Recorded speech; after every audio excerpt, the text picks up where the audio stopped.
Donc, Numérica, pôle numérique de Bourgogne-Franche-Comté. Nous sommes basés à Montbéliard, mais nous avons un rayonnement régional. Notre objectif, notre mission, c'est de développer les enjeux du numérique en expliquant un petit peu aux entreprises notamment, mais aussi aux collectivités ou tout type de structure, les enjeux et les opportunités que le numérique peut offrir. Mais on a aussi un rôle de faire émerger des projets collaboratifs et innovants. Pour ce faire, nous avons 3 services marchands, Numérica Immobilier, Numérica Data et Numérica Formation. Je passe relativement vite parce que premièrement, je présente à chaque webinaire, mais aussi parce que je voudrais rentrer un peu plus en détail sur les programmes d'accompagnement que nous menons. Donc, c'est des programmes qui sont financés par la région de Bourgogne-Franche-Comté, dont l'objectif est d'accompagner la transition numérique des entreprises au sens large. Et pour ce faire, donc, on a Industrie du futur que je vais vous présenter tout de suite après parce que c'est en lien avec la thématique d'aujourd'hui. Et le programme Go Innovation Numérique, qui est un programme un peu plus général qu'Industrie du futur, qui concerne vraiment les entreprises industrielles du territoire. Donc, j'en viens tout de suite au programme Industrie du futur. Donc, l'objectif, c'est d'accompagner logiquement les entreprises à se moderniser grâce à plusieurs briques que je vais vous présenter tout de suite après. Donc, c'est un programme qui est piloté par le Conseil régional. Il s'inscrit dans le cadre du plan national dédié à l'accompagnement de PME françaises vers l'industrie du futur. Donc, normalement, c'était un plan qui devait avoir lieu, qui devrait courir sur 2020-2022. Mais en raison de la période Covid, ça a été étendu jusqu'à mi-2023. Donc, au niveau régional, c'est 15 partenaires qui portent ce programme. Et donc, c'est financé par l'État et la région, comme je l'ai dit. Donc, il y a 7 briques pour vous accompagner dans votre transition. L'élaboration d'une feuille de route de transformation, quand on ne sait pas du tout quelle technologie ou par où commencer, on peut souscrire à ce premier module. Intégration numérique, que je vais vous présenter plus en détail juste après, puisque c'est Numérica qui le porte. Un module Lean et accompagnement au changement. Un module intégration robotique. Un module intégration d'une brique de transformation autre que numérique. L'homme au cœur de l'industrie automobile et future, et un programme, il y a un programme particulier également pour l'aéronautique. Donc, le module intégration numérique, l'objectif, c'est d'augmenter la performance industrielle par la modernisation du système d'information de l'entreprise. Bien sûr, on va chercher à augmenter la productivité, la réactivité, à mieux satisfaire les demandes des clients et à capter de nouveaux marchés potentiels. Pour ce faire, il y a un accompagnement qui est réalisé avec l'appui d'experts indépendants pour déjà établir un petit cahier des charges, vérifier la faisabilité, mais surtout accompagner, permettre l'accès à une base de consultants que l'on a sourcés et qualifiés, qui sont des offreurs de solutions. L'idée, c'est vraiment d'accompagner l'entreprise dans l'expression de son besoin et de voir avec elle quelle est l'option la plus pertinente pour elle. Donc, très concrètement, c'est des accompagnements qui durent en moyenne entre 8 et 20 jours en fonction de la taille du projet. Les thématiques, vous les voyez juste en dessous. L'objectif, c'est d'intégrer une solution logicielle pour améliorer la relation client, le marketing, la conception, le pilotage de la production, la maintenance, la gestion des flux, l'optimisation énergétique et l'intégration de logiciels spécifiques à une filière. Donc, ça se passe en 2 phases. Comme je disais, une première phase de cadrage où on va vraiment prendre le temps de rédiger un cahier des charges pour bien délimiter le projet et être sûr de ne pas se tromper. Et ensuite, il y a une deuxième phase de déploiement qui dure entre 5 et 18 jours, toujours en fonction de la taille du projet. Donc, qui est-ce que cela concerne? L'objectif était d'accompagner 90 PME et ETI de Bourgogne-Franche-Comté qui répondent aux critères des Minimise. Donc, les Minimise, pour ceux qui ne connaissent pas, c'est qu'il faut avoir obtenu moins de 200 000 euros d'aide, donc des aides publiques, sur 3 exercices glissants. Les modalités de prise en charge, c'est 50% du coût de l'intervention pour un montant maximum de 22 000 euros hors taxe. sachez qu'on peut bénéficier de plusieurs projets. Je crois que c'est 2 maximum. Donc, pour les projets qui sont relativement ambitieux ou qui nécessitent une phase de formation derrière, on peut très bien découper le projet en 2 parties. Donc voilà, j'en ai terminé avec la présentation du programme Industrie du futur.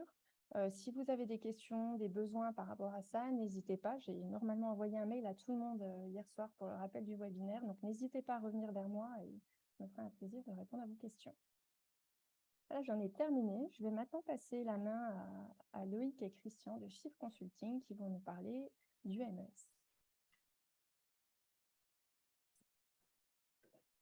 Merci Aurélie. On va vous parler effectivement du MES, mais comme l'a fait Aurélie, on va se présenter un tout petit peu. Alors on ne va pas se présenter nous parce que vous aurez nos cartes de visite dans la présentation qui vous sera donnée après. Mais on va présenter notre cabinet en quelques slides pour savoir à qui vous avez affaire dans cette partie-là. Voilà. Est-ce que tout le monde voit les présentations? Oui, c'est tout bon. Christian, c'est bon? C'est bon pour moi. Allez. C'est bon. Oui, c'est parfait. Très bien. Donc, au cours de ce webinaire d'environ 1 heure, hein, nous allons, enfin un peu moins maintenant, on va aborder toute notre approche pour choisir et déployer des solutions qui vous permettent de piloter et de maîtriser la performance industrielle au sein de vos entreprises. Et pour illustrer cette démarche, nous allons dérouler des retours d'expérience sur l'aide au choix de solutions basées sur nos études de marché des solutions potentielles adaptées à vos contextes. Mais tout d'abord, je vais vous présenter en 2 slides notre société. Donc, Shift est un cabinet de 150 consultants aujourd'hui qui opère dans les PME, PMI, ETI et grands groupes au niveau national et qui accompagne également des projets au niveau international. La raison d'être de Shift, c'est mettre l'humain au cœur de l'innovation digitale. Elle se traduit dans l'ensemble des activités menées par Shift et ses collaborateurs auprès de ses clients. Et en 2021, nous avons changé de statut, nous sommes passés en société à mission pour imprimer cette raison d'être et servir à un engagement fort au niveau du RSE. Nous engageons avec nos clients et nos consultants sur une expérience collaborative inspirante pour développer plus d'agilité, plus d'innovation et plus de responsabilité. Ça, c'est aussi bien vrai pour nos consultants que pour nos clients. Shift a réalisé en 2021 15 millions de chiffres d'affaires avec une croissance renouvelée depuis la création d'entreprise en 2013. On était au départ sur la région Auvergne-Rhône-Alpes et on s'est aujourd'hui étendu à l'ensemble des activités sur le territoire national et on a 3 agences, Paris, Lyon et Marseille. On est labellisé auprès ce que disait Aurélie tout à l'heure, auprès de l'industrie du futur, aussi bien en Bourgogne-Franche-Comté qu'en Auvergne-Rhône-Alpes. Voilà, dans le secteur des systèmes d'information en accélération potentielle et en concurrence importante, les équipes de Shift doivent faire une veille élargie permanente pour adresser les réponses à leurs clients dans les règles de l'art et avec une vision éclairante et partagée sur l'évolution de ce secteur qui va très très vite. Pour exemple, nous allons vous partager après nos réflexions sur un sujet de veille technologique. Mais avant de passer à ce sujet-là, je voudrais qu'on avance sur le prochain. Voilà. Les offres de Shift, c'est que notre approche pour la déclinaison des stratégies des entreprises, quand on parle de PME, PMI, ETI, et qu'on parle de système d'information, c'est très structurant et c'est ultra stratégique.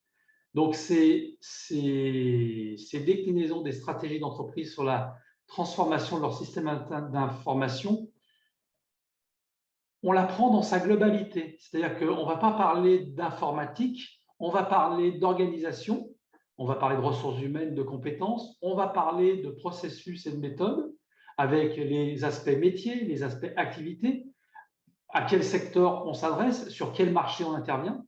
Et ensuite, on parlera d'outillage. Et quand on parle d'outillage, on parle de système d'information avec les infrastructures, les applications et la donnée.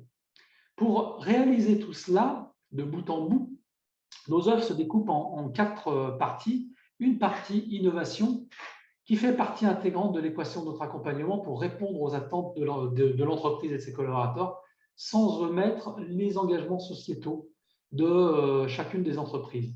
Le conseil, dans l'aspect conseil, on apporte une expertise pragmatique où nos consultants s'appuient sur les référentiels du marché et les retours d'expérience tels que nous allons vous les proposer maintenant, sur des solutions concrètes et contextualisées.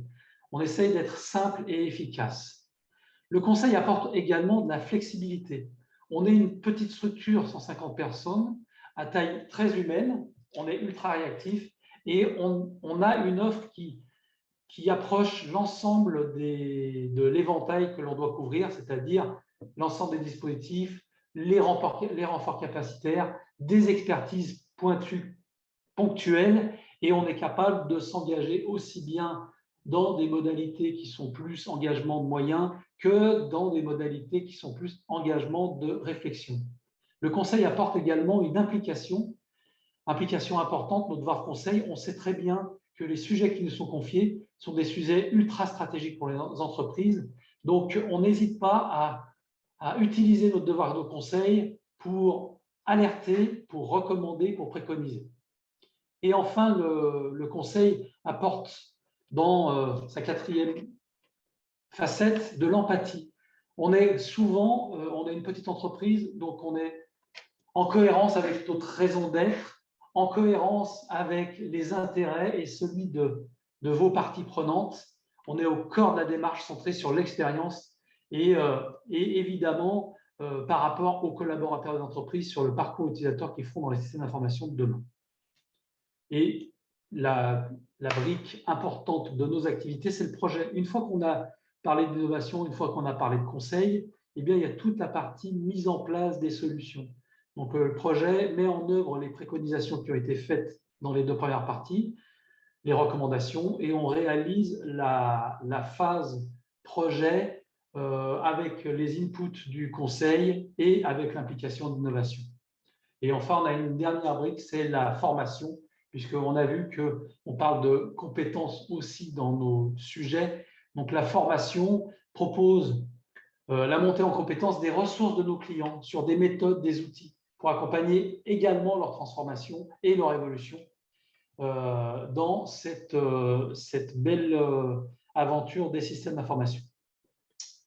Et derrière, je voulais juste vous partager, mais on ne va pas le commenter, la partie de l'approche que nous avons, parce qu'on est dans un monde qui bouge très très vite.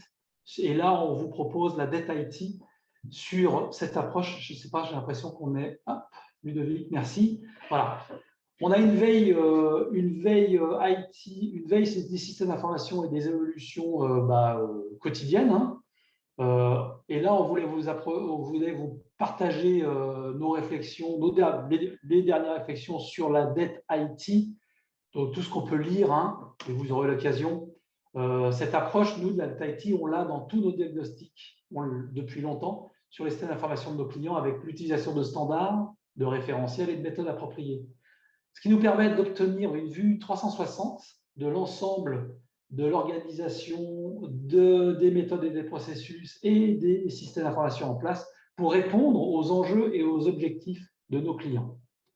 Ne rien oublier, se projeter à long terme, être dans les règles de l'art, faire de la prospective pour accompagner les activités, les évolutions, voir, comme on l'a vu cette semaine chez un client, les pivotements de nos clients. Tels sont nos credos pour appréhender les évolutions, voir les révolutions de demain dans les systèmes d'information des entreprises que vous représentez et de ces connexions aujourd'hui de plus importantes avec l'ensemble des parties prenantes. Voilà, j'en ai fini avec cette présentation. Nous allons maintenant parler de performance industrielle au travers de choix de solutions et de mise en place de ces solutions de MES avec la présentation de Ludovic. Je vous remercie, Ludovic, c'est à toi. Merci Christian. Écoutez, on va essayer de faire rentrer le sommaire d'1 heure dans les à peu près 40 minutes qui nous restent. L'objectif, en fait, c'était de parler aujourd'hui des solutions MES, de comprendre un petit peu qu'est-ce qui se cache derrière, hein, ce sigle qui est issu quand même du jargon informatique, donc, que certains connaissent, mais pas forcément tout le monde.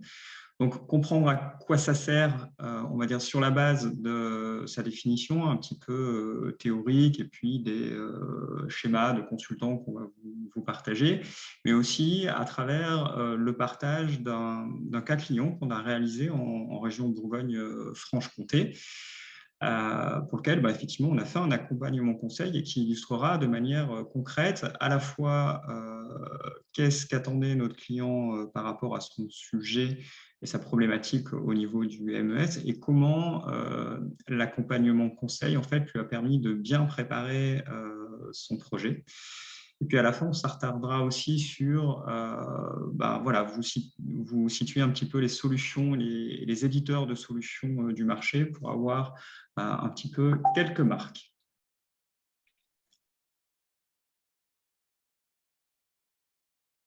Christian, tu me demandais si je pouvais mettre la vidéo, c'est ça? Oui, c'est ça. Dans le chat, c'est-à-dire, est-ce que vous voyez la présentation là ou alors Oui, on voit la présentation. D'accord.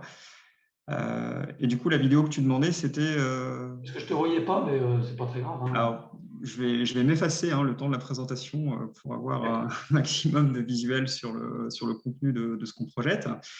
Donc, ce qu'il faut savoir, c'est effectivement, pour ceux qui ne connaissent pas, un peu moins pour ceux qui connaissent, le MES, à quoi ça sert? Alors déjà, on utilise ce sigle MES qui est, en anglais, veut dire Manufacturing Execution System, et en français, de manière plus directe, un logiciel de pilotage de la production.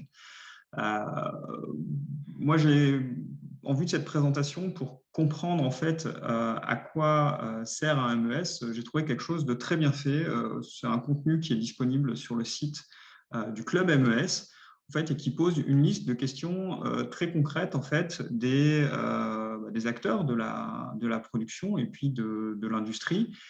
Et à travers ces questions-là, que vous pouvez voir là sur la projection, comprendre un petit peu à quelles problématiques les MES vont répondre. Et donc, on voit qu'effectivement, que les MES ils vont adresser en fait et proposer des réponses sur, par exemple, les sujets qui ont lié à la traçabilité des composants de fabrication.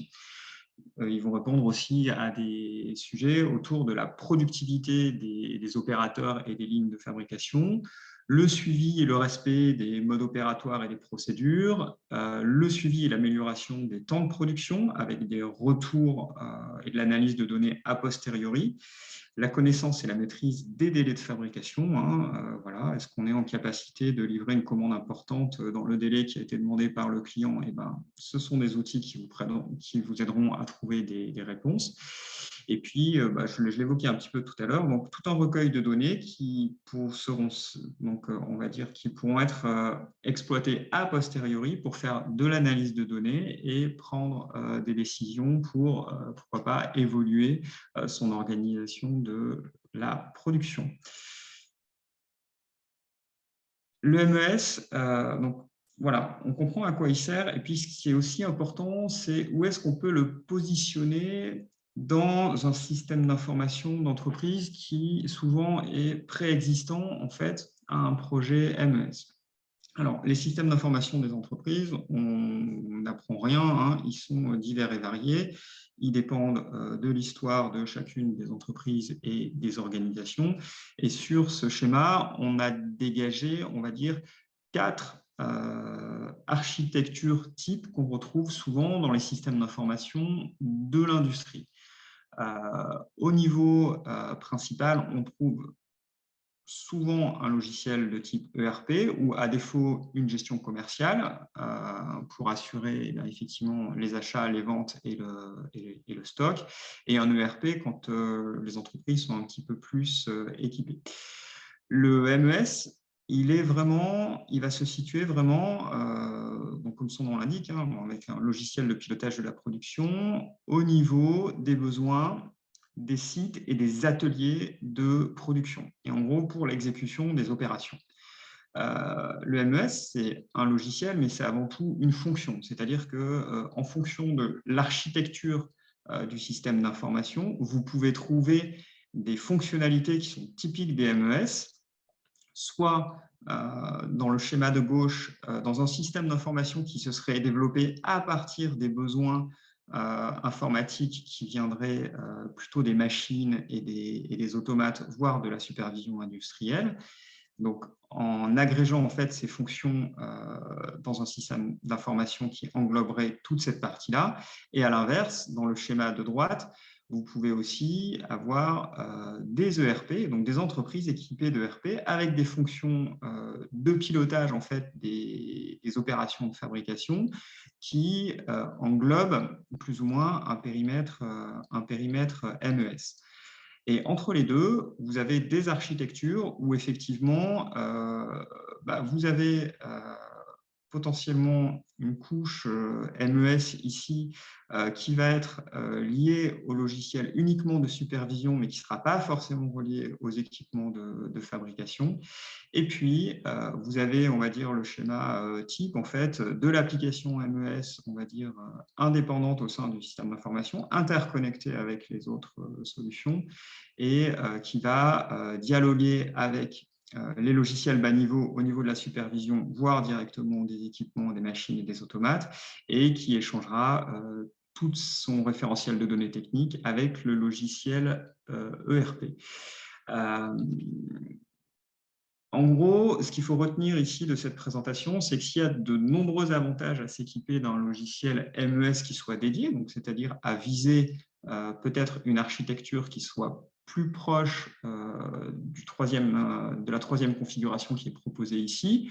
La pertinence et le contenu d'un projet MES va beaucoup dépendre de la configuration initiale. Autrement dit, un projet MES est pas forcément très surprenant, mais le contenu du projet MES en fait, sera différent en fonction de l'état des lieux et du système d'information qui sera en place. Et donc, ce contenu, il sera nécessaire de le préciser, on va y venir juste après. En tout cas, ce qui est sûr, c'est que le projet MES, il doit idéalement ou préférentiellement s'inscrire dans une réflexion globale du système d'information de l'entreprise, voilà, pour qu'il soit, on va dire, bien cadré. Une autre possibilité aussi pour comprendre ce qu'est le MES, c'est finalement de se raccrocher à sa définition officielle, puisqu'il faut savoir qu'il y a une norme voilà, qui va définir 11 fonctions qui sont typiquement des fonctionnalités MES. Alors, on verra plus tard dans la présentation que tous les logiciels ne satisfont pas forcément ces 11 fonctions. Et puis, bien évidemment, on en a d'autres qui vont vous proposer des choses qui sont supplémentaires.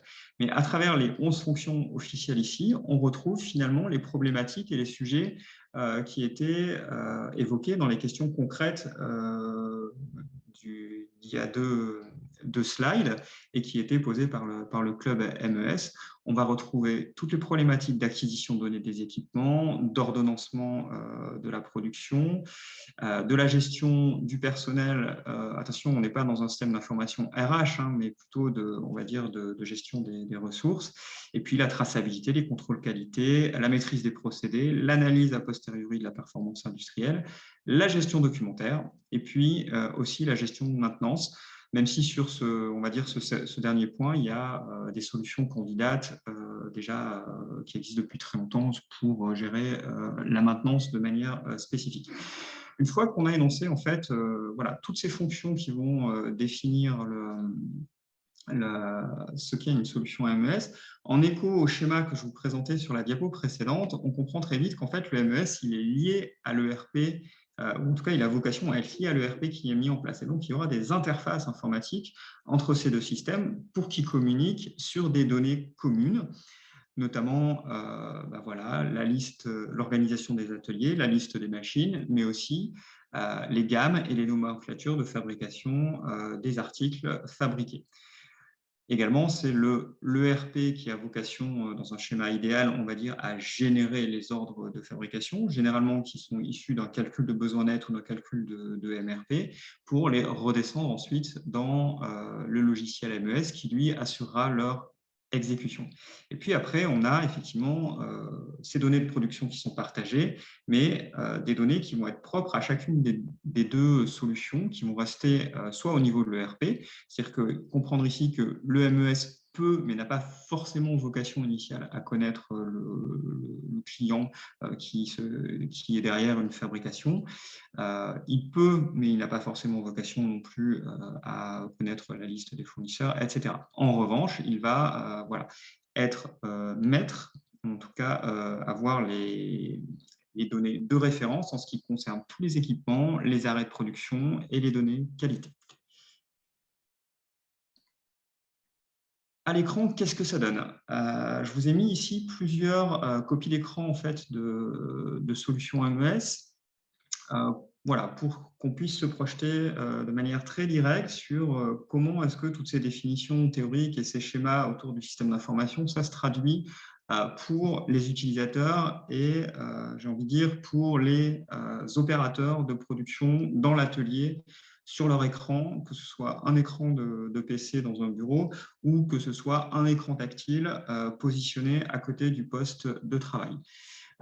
Ce qu'on peut voir, c'est déjà l'ergonomie. En fait, on a une ergonomie qui est clairement orientée utilisateur et qui est qui va à l'essentiel et qui est orientée utilisateur de production. C'est-à-dire que vous pouvez voir des écrans de saisie qui sont relativement simplifiés, l'emploi d'icônes qui sont très graphiques, et puis en fonction de ce que vous allez demander à faire, afficher plus ou moins d'informations à l'écran. Sur la droite, ici, vous avez la modification a posteriori d'un contrôle qualité. Donc là, on aura plutôt beaucoup de données. Mais par contre, ici, vous avez l'écran d'accueil pour la déclaration d'activité d'un opérateur. Donc là, dans le cadre du suivi de ces temps, vous allez avoir effectivement un écran simplifié, typiquement avec des boutons qui se destinent à être affichés sur un écran tactile. Voilà. Ce qu'il faut comprendre aussi, c'est que la plupart des solutions MES proposent beaucoup de possibilités de personnalisation et de paramétrage des écrans. Rares sont les solutions qui viennent avec des écrans standards qui ne sont pas modifiables, puisque l'objectif, c'est de s'adapter au contexte de chacun des clients et puis d'afficher uniquement les infos qui sont nécessaires aux utilisateurs, ou en tout cas aux opérateurs de production, en fonction des contextes. Donc, sur le haut, ici, voilà, vous avez des écrans de ce type-là. Sur le bas, ici, vous avez plutôt des écrans de type soit cockpit ou tableau de bord qui vont se destiner, par exemple, soit à les chefs d'équipe, soit ou des responsables de production, avec un affichage en temps réel des indicateurs de la production, soit ici, une vue peut-être un petit peu plus globale des indicateurs au niveau de l'usine. Je disais tout à l'heure que le MES et l'ERP avaient vocation à partager des données, et puis aussi dans certains schémas d'architecture de système d'information, un ERP qui pouvait aussi prétendre à couvrir des fonctions qui sont typiquement définies pour le MES. En fait, ce qu'il faut bien comprendre, c'est que cette histoire, elle n'est pas très claire. Vous allez trouver effectivement des fonctions de gestion des opérations de fabrication dans les ERP et en fonction de là où vous avez besoin d'aller dans vos contextes industriels, ça va soit vous suffire, soit il faudra potentiellement venir coupler un MES à l'ERP pour pouvoir aller plus loin. Et donc, ce qu'on voulait faire ressortir sur ce schéma, c'est que vous avez l'ERP ici avec sa vocation de couvrir l'ensemble des fonctions de l'entreprise. Et en dessous, le MES qui, lui, est plus centré sur la production, mais avec aussi une approche orientée sur la qualité, qui va faire le lien avec potentiellement les achats, notamment en réception et potentiellement sur le stock. Et donc, quand on décline ça en fonctionnalités un petit peu plus précises, qui sont les libellés que vous avez derrière les petites cases ici, on s'aperçoit que la frontière entre ce que peut déjà faire un ERP et ce que devra faire un MES, elle est un petit peu, il faut l'étudier pour éviter, par exemple la redondance des données, la redondance des fonctionnalités, voilà, qui sont à proscrire pour les utilisateurs. Si vous leur demandez de saisir 2 fois les mêmes informations dans 2 logiciels différents, ils perdront du temps et ce ne sera pas efficace. Donc, c'est important de définir qu'est-ce que doit faire le MES par rapport à ce qui préexiste au niveau de l'ERP, qu'est-ce qu'il peut faire à la place de l'ERP s'il est en capacité de le faire mieux, et ainsi tracer la frontière entre les fonctionnalités ERP et MES. Donc, ce schéma-là, il montre qu'effectivement, il y a du travail à réaliser, de préparation et puis aussi de cadrage d'un projet à MES, et il commence un petit peu à faire comprendre l'intérêt d'un accompagnement conseil sur ces projets-là. Pour illustrer le propos qui consiste à dire que les ERP sont en capacité, arrivent aujourd'hui à apporter des réponses, et puis même pour certains depuis pas mal de temps, sur les périmètres qui sont identifiés typiquement pour le MES. J'ai 2 exemples aujourd'hui. Vous avez 2 solutions ici qui sont des visuels qui sont disponibles sur Internet, donc que vous pouvez retrouver par vous-même. Mais vous avez 2 solutions ERP, une qui s'appelle Abas, et une autre qui s'appelle Sage X3, qui se destine, on va dire, au PMI, et où ces dernières années, justement, les éditeurs de solutions, alors soit l'éditeur lui-même ici dans le cas d'Abas, soit ici un intégrateur en fait de la solution Sage X3 qui s'appelle Cardol, qui ont développé en fait des possibilités d'améliorer les interfaces pour les utilisateurs de production. Et typiquement, si vous prenez l'écran de gauche, vous avez tout sauf un écran ERP traditionnellement qui affiche beaucoup d'informations, qui est complexe, et vous avez un écran qui est très orienté utilisateur, qui est sur une interface web et qui a vocation à être utilisé en mobilité, soit sur des tablettes ou alors sur des écrans tactiles dans les ateliers. Donc là, pour le suivi des temps sur les ordres de fabrication, par exemple, ou alors si on prend l'exemple de l'extension Karma qui a été développée par Cardol, pour des opérations logistiques, ici, de consultation du stock, par exemple. Et c'est un petit peu une tendance du marché. Les ERP continuent d'évoluer avec le temps et ils viennent un petit peu grignoter le périmètre qui historiquement était dédié au MES, mais on n'en est pas encore là. C'est-à-dire que quand on creuse l'ensemble des fonctionnalités, même si les écrans présentent bien ici, dans de nombreuses problématiques, on n'arrive pas encore à adresser l'ensemble des fonctionnalités MES qui apparaissent ici.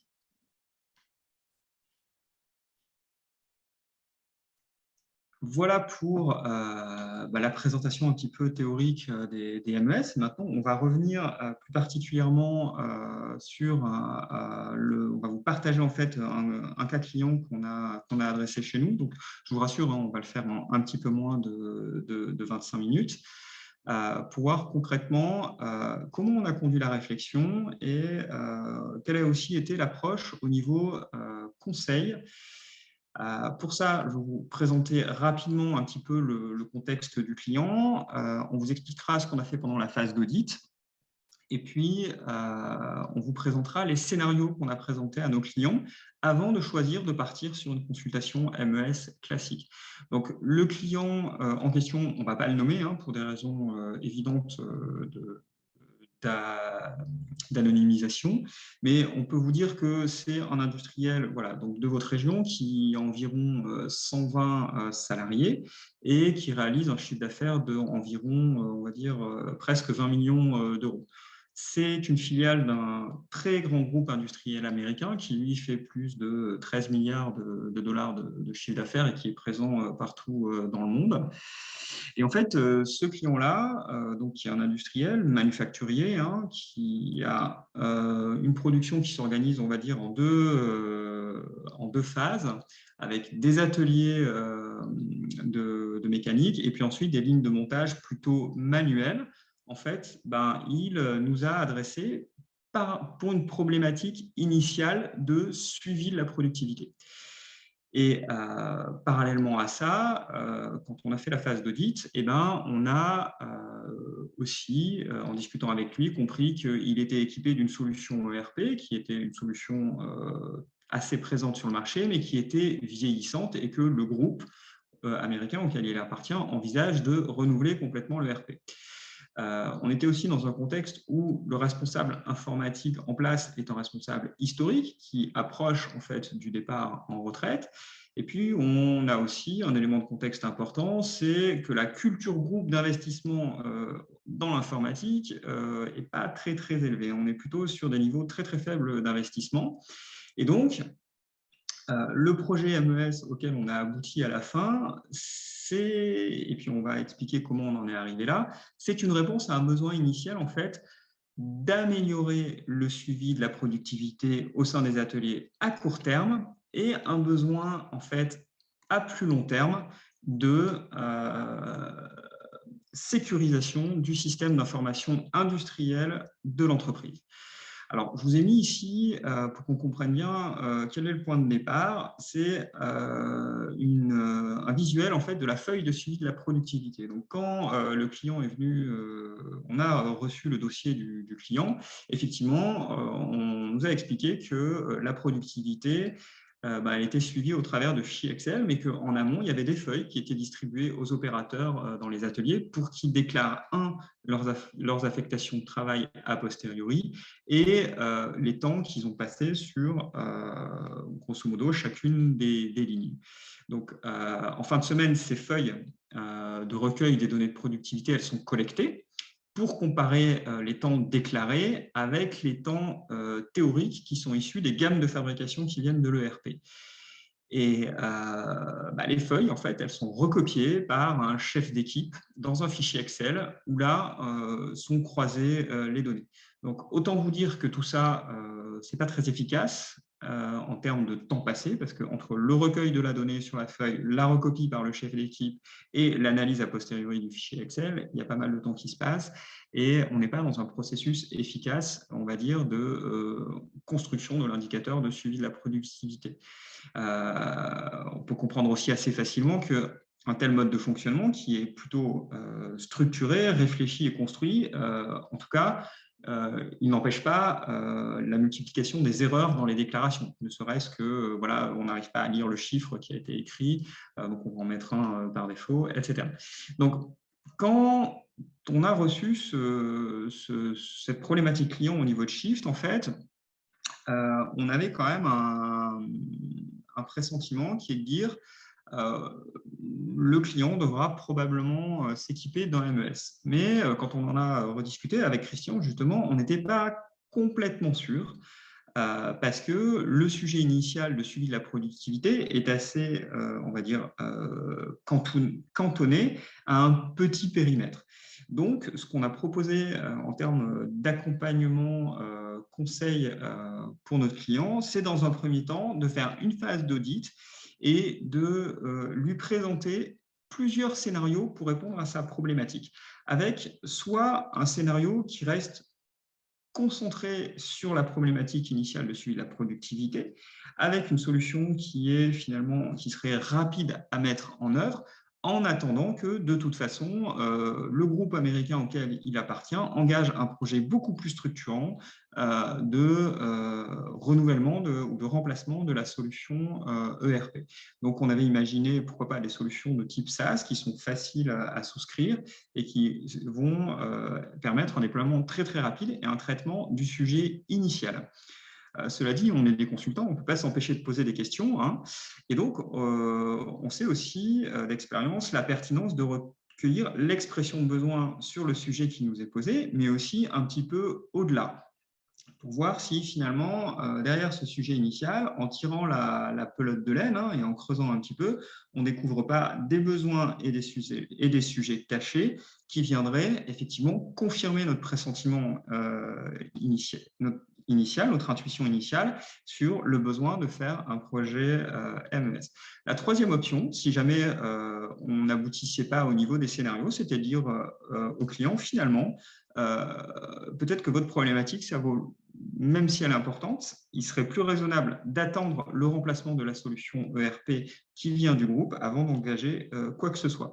Donc, on a proposé une approche que je qualifierais de prudente et plutôt une dizaine de jours, on va dire, de travail avant de lancer, on va dire, des travaux un petit peu plus conséquents. Donc là, je vais vous partager les supports qu'on a produits dans le cadre de l'analyse de l'existant et des besoins. Et je vais essayer d'aller assez vite. Ici, vous voyez la cartographie applicative du système d'information de production, hein, puisque la cartographie applicative complète, elle est ici, elle est beaucoup plus complexe. On a isolé les applications qui, on va dire, étaient utilisées dans le périmètre de production. Et effectivement, on voit que l'ERP groupe utilise est dans une position centrale. On voit aussi qu'en amont, les données techniques ne sont pas maîtres au niveau de l'ERP. Donc ça, c'est une singularité en fait de ce projet client. Elles sont dans un configurateur qui a été développé en spécifique sous Access et qui vient, en fonction d'un questionnaire, en fait, calculer des gammes et des nomenclatures de fabrication génériques. Ce qui n'est pas sans poser un certain nombre de problèmes, mais on y reviendra plus tard.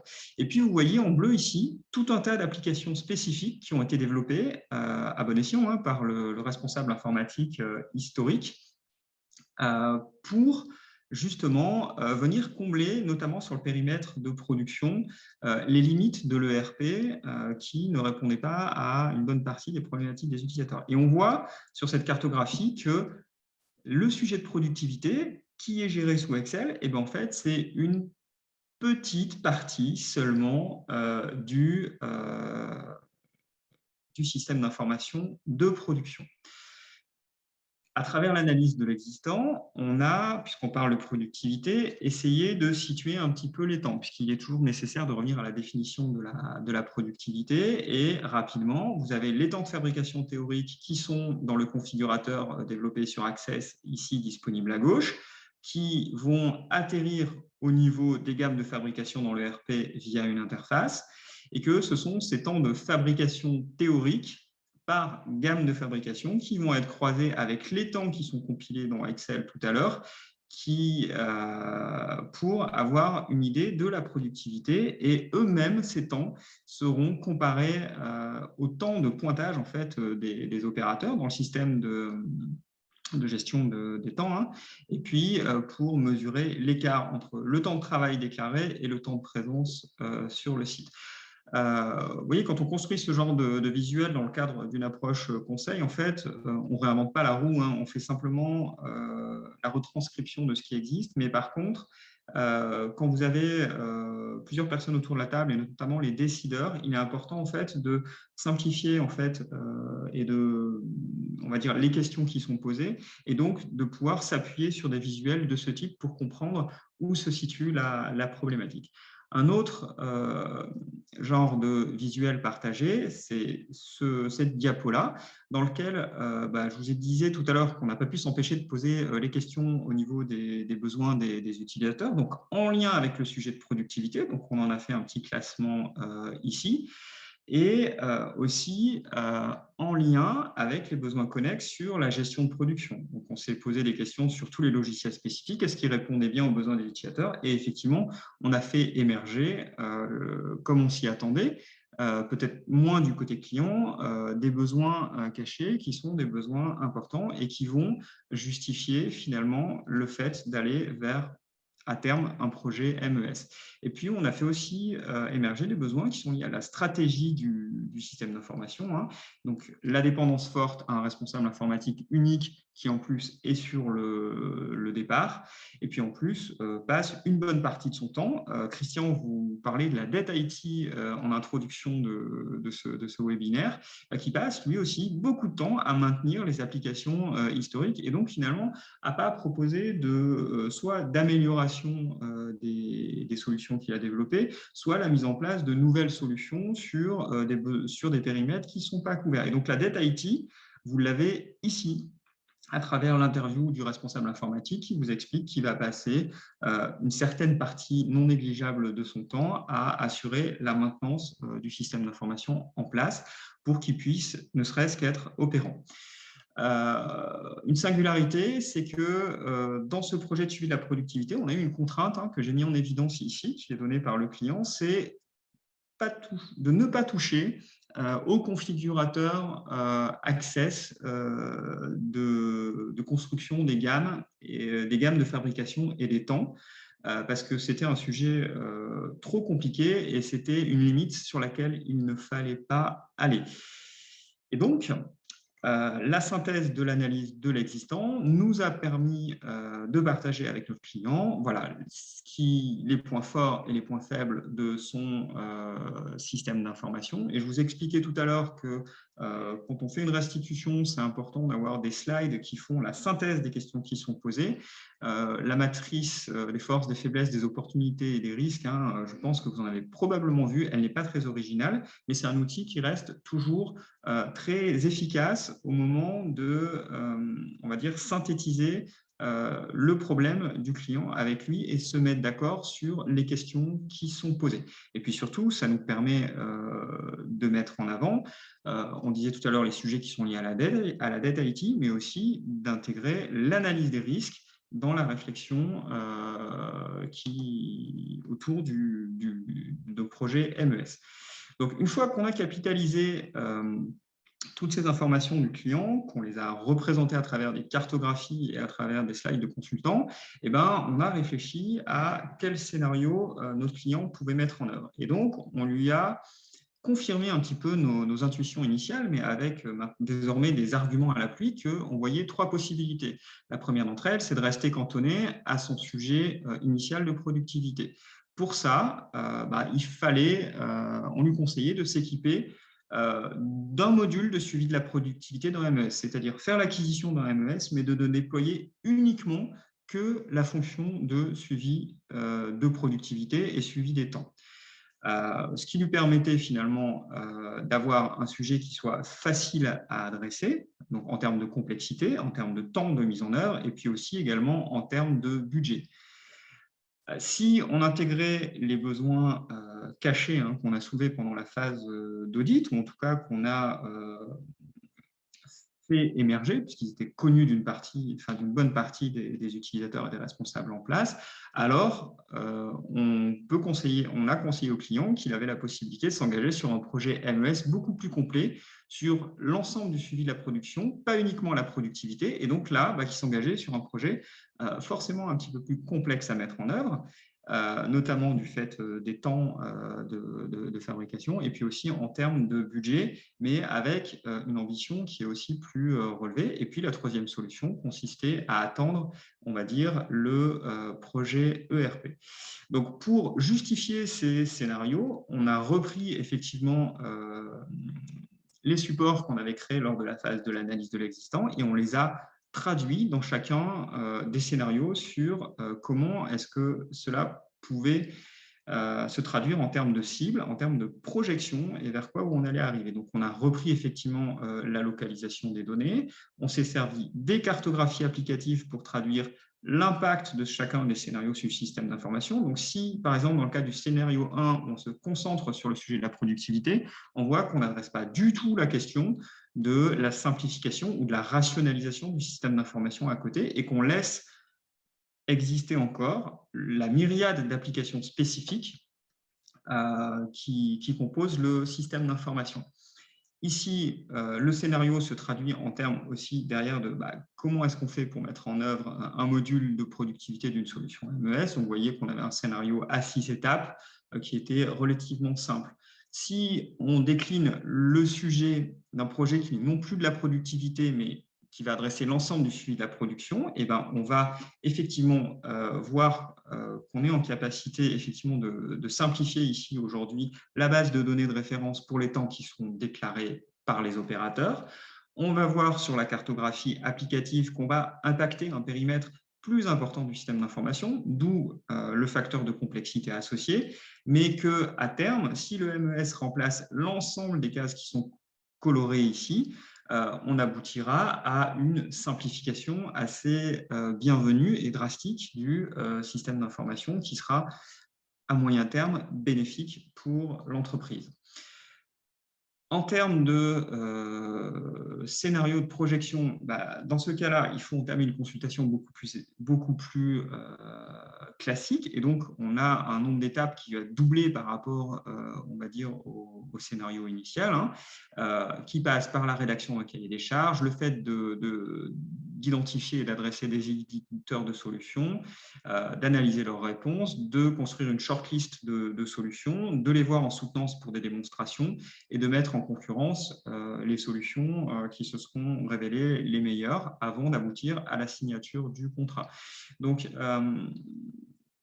encore une fois, ici, ce schéma, il ne réinvente pas la roue, mais pour bon nombre d'industriels qui ne font pas des projets en système d'information tous les 4 matins, c'est important de pouvoir comprendre un petit peu les étapes et les délais qui sont associés en plus des budgets. Donc, on a abouti à une synthèse et on a bien évidemment laissé le client décider, mais je vous ai vendu la mèche tout à l'heure. Le client, lui, a choisi effectivement de partir vers un scénario qui est plus large que son besoin initial de suivi de la productivité, mais de réaliser une consultation MES en bonne et due forme. Alors, la consultation MES, l'avantage, c'est qu'elle s'est appuyée sur tous les travaux qu'on avait fait dans la phase d'audit. Donc là, c'est une deuxième phase en fait, de notre accompagnement du client. Après la phase de scénarisation, on fait une aide au choix de solutions classique, mais qui est, on va dire, déchargée de tout le travail qu'on a pu faire pendant la phase d'audit et de design des scénarios. Et donc, dans une consultation MES, concrètement, on rédige un dossier de consultation, un cahier des charges qui approche, là, en l'occurrence, de la 40aine de pages, une grille d'exigences qui sont la traduction des attentes, des besoins des utilisateurs, mais qu'on a enrichi aussi avec ce que nous, chez Shift, on connaît des possibilités d'un MES pour pouvoir comparer les solutions entre elles et définir dans la shortlist de 2 ici, laquelle serait la plus adaptée aux clients. Et puis, si vous arrivez à voir un petit peu les couleurs, on voit qu'on est quand même tombé sur 2 solutions qui étaient assez pertinentes. Donc ça, c'est ce qu'on a évalué à réception des dossiers de réponse. Et puis ensuite, on a convié les candidats à venir soutenir leur solution. Et sur un point qu'on insiste beaucoup, nous, chez Shift, en fait, faire des soutenances qui soient basées sur des scénarios clients. C'est-à-dire que ce sont des moments qui durent 4 heures, mais pendant lesquels, en fait, l'éditeur de la solution MES va présenter des cas d'usage qui parlent chez le client. Par exemple, ici, je vous ai mis une photo d'une étiquette Kanban qui est utilisée chez le client. Voilà, dans le scénario, on demande de reproduire l'équivalent d'une étiquette de ce type-là pour qu'on puisse se projeter à travers la solution. Et on peut le dire, je pense que les soutenances ont vraiment été un succès chez ce client-là. Ça a duré une journée. On a vu un candidat le matin, un candidat l'après-midi, et qui a bien pu comprendre sa problématique. En 4 heures, on a aussi eu le temps de commencer à se projeter sur des problématiques très concrètes, sur la problématique des temps de fabrication et des gammes de fabrication. Bref, voilà. C'est comme ça, on va dire, en quelques mots, qu'on déroule, en tout cas chez Shift, une consultation MES en bonne et due forme. Une autre approche aussi qu'on souhaitait vous proposer, qu'on n'a pas déroulé dans le cas client, mais qu'on aime bien faire chez d'autres clients quand on a l'opportunité, c'est une approche par les processus. Alors, ça demande un petit peu plus de travail, mais au moment où on fait les interviews des responsables en place et puis des référents métiers, si on en a l'opportunité, on peut dessiner les processus d'entreprise. Donc ici, je vous ai montré l'extrait d'un processus de réception d'une autre entreprise qui est en Bourgogne en Franche-Comté. Et en fait, à l'intérieur du processus, donc sur lequel on va utiliser une norme de Business Process Notation. On inscrit aussi les applications qui sont utilisées. Si on a les applications ERP ou alors les applications ici Access spécifiques qui ont été développées par le client. Et on est, une fois qu'on a fait ce travail-là de modélisation, en capacité de dessiner les processus cibles en remplaçant effectivement, en disant tiens, telle opération, on la ferait bien par exemple dans ici une solution MES ou autre, et on peut voir l'impact sur l'exécution du processus métier de la mise en place d'une nouvelle solution, c'est-à-dire qui seront les utilisateurs de la nouvelle solution, pourquoi ils utiliseront la nouvelle solution. Et l'approche processus, elle est aussi très pertinente quand, je dirais, les clients ont besoin de clarifier un petit peu aussi leur organisation du travail, en plus de clarifier, on va dire, ou de simplifier leur système d'information. Voilà, j'espère que j'ai été clair sur la présentation voilà, de ces cas clients et de nos accompagnements conseils qu'on réalise chez Shift. Donc, comme promis, on peut vous présenter voilà, des logos de solutions MES du marché. Donc, on voit que c'est un secteur qui ne manque pas d'acteurs. Hein. Je ne pense pas non plus qu'ils soient forcément tous sur cet ensemble de logos. Néanmoins, on voit qu'il y a pas mal d'acteurs. Et puis, ce qu'on peut dire en commentaire aussi, c'est que pas mal d'acteurs sont présents depuis de nombreuses années, hein, donc depuis plus de, pour beaucoup, 15 voire 20 ans.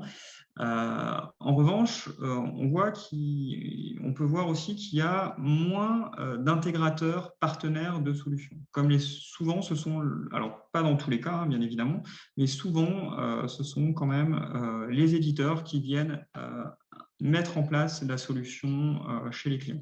C'est moins vrai chez les gros, qu'on situe plutôt ici sur la droite de l'écran.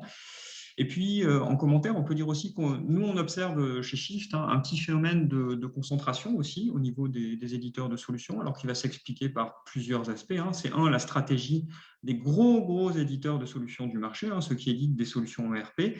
Par exemple, l'acteur Lighthouse Systems, qui est déjà une très grosse solution MES, vient d'être acheté par la société Infor, hein, qui est une société mondiale qui édite les logiciels ERP M3 ou alors Infor-LN, anciennement connu sous le nom de BAN.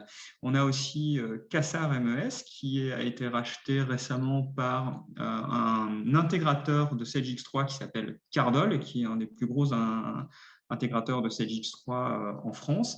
Et puis, dans une autre approche, on a Créativité qui édite la solution Cubes que vous voyez ici, qui a été rachetée par une entreprise ardéchoise qui s'appelle Precia Molène, qui fabrique des instruments de pesage au niveau industriel et qui, du coup, voilà, dans sa stratégie de développement, souhaitait avoir une surcouche logicielle pour être connecté à ces équipements, en écho au schéma que je vous montrais au début de la présentation.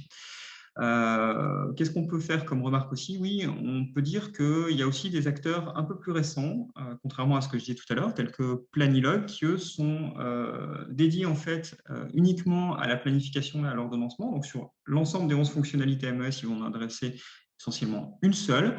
Par contre, ils ont un positionnement original, c'est qu'ils viennent on va dire, directement avec une offre 100% cloud, c'est-à-dire qu'en fait, vous vous connectez au site et vous pouvez vous abonner à la solution.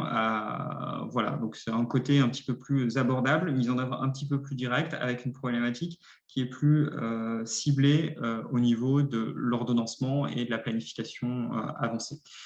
D'ailleurs, on peut signaler qu'il y a un partenariat entre ces deux solutions-là, Cubes et Planilog.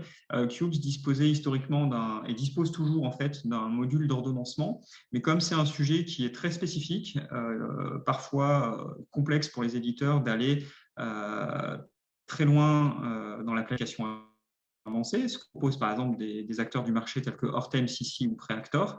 Et donc, en fait, ils ont un partenariat avec leur partenaire Planilog uniquement sur la partie planification et ordonnancement.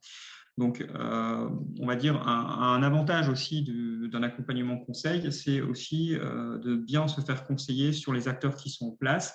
On voit que les solutions sont diverses et que il faut les sélectionner en fonction effectivement du contenu du projet MES, c'est ce qu'on a vu à travers l'exemple client tout à l'heure, mais aussi en fonction du niveau d'activité et de la taille de votre entreprise. C'est peut-être, si vous êtes une petite structure, pas la peine d'aller chercher les gros systèmes type ceux qui sont sur la droite ici. Et puis, pourquoi pas aussi inclure des facteurs de proximité. Si vous voulez trouver vous-même les solutions MES, il y a des annuaires qui existent sur Internet. Donc, vous avez 3 possibilités. Vous pouvez utiliser votre moteur de recherche préféré, ou alors vous pouvez aller sur le site du club MES qui présente en fait l'annuaire de ses membres, alors qui est assez complet, même si ce n'est pas tout à fait complet. Il doit en manquer quelques-uns. Et sinon, vous avez aussi le portail en fait du site de l'usine nouvelle qui s'appelle l'Expo permanente et qui propose en fait des résultats qui sont déjà bien mieux triés et bien mieux présentés que ce que vous pouvez trouver si vous faites une recherche à travers un moteur de recherche classique sur Internet, où là, forcément, ceux qui ont bien travaillé sur leur référencement avanceront en premier. Et des fois, certains n'apparaissent pas forcément dans les premières pages. Voilà, donc, je vois qu'on a un tout petit peu débordé, mais on est arrivé à peu près au bout de ce qu'on avait prévu de vous présenter. Donc, j'espère avoir été très clair et puis je vous remercie en tout cas de votre attention et je vais rendre la main à Christian pour la conclusion. Rapidement, s'il vous plaît, la conclusion. Non, mais en conclusion, je pense, en conclusion, et Aurélie le fera avec moi, c'est de dire, voilà, tous ces éléments-là, c'est une présentation condensée, rapide d'une approche et d'une méthodologie pour pouvoir parler MES chez nos clients. Là, on parle beaucoup PME, PMI et un peu ETI dans les sujets qu'on adresse. Et dans les solutions qu'on vous a présentées ici, même si la société qu'on a accompagnée en Bourgogne-Franche-Comté faisait partie d'un énorme groupe, on l'a traité comme une société plutôt PME-PMI, puisque c'est leur format. Voilà, on vous remercie pour votre écoute, ces échanges. Aurélie aura l'occasion, je pense, de vous passer, si vous le souhaitez, cette présentation qu'on va donner à Aurélie en PPT. Voilà, merci pour votre écoute. Si vous avez des questions, là, vous avez nos coordonnées. On est prêt à y répondre. Merci à vous. Merci beaucoup à Christian et Lionel. Il n'y a pas de questions dans le chat, mais je laisse quand même quelques instants aux participants qui souhaiteraient poser leurs questions. En tout cas, merci. C'était vraiment très clair et accessible. Merci. Pour une fois. Donc, ça mérite d'être pas perdu du temps. Merci beaucoup. Oui, non, mais je remerciais Ludovic et Christian. Je pense qu'on aura l'occasion d'avoir une discussion en aparté au sujet du MES. Peut-être se rajouter à votre liste éventuellement. On en rediscutera. Très bien. Merci beaucoup en tout cas. On a oublié quelqu'un, c'est ça? Peut-être, éventuellement. Non, mais bon, ça n'a pas fait partie de notre communication justement pour être visible sur la partie MES. Oui. C'était volontaire. Mais je vous expliquerai la partie sera plus simple. Vous avez nos coordonnées. Je les trouverai ou je me renseignerai auprès de Aurélie. Oui, pas de problème. Merci beaucoup en tout cas. Merci à vous. Au plaisir. Au revoir. Au revoir. Alors, j'ai juste une petite question de novice. Donc, on a bien vu comment MES et ERP devaient s'imbriquer ou pouvaient parfois se faire concurrence. Et qu'en est-il des outils de GPAO? Alors, on peut répondre à ça en disant qu'en fait, MES, c'est le nom moderne pour GPAO. D'accord. Sachant que à la fois dans ERP, à la fois dans GPAO, qui était le terme historique, à la fois dans MES, on a ce qu'on a essayé de montrer tout à l'heure, des contours qui sont jamais vraiment identiques, etc. Mais de mon point de vue, et c'est, je pense vrai en partie, MES, c'est le nouveau nom des GPAO. Et je partage.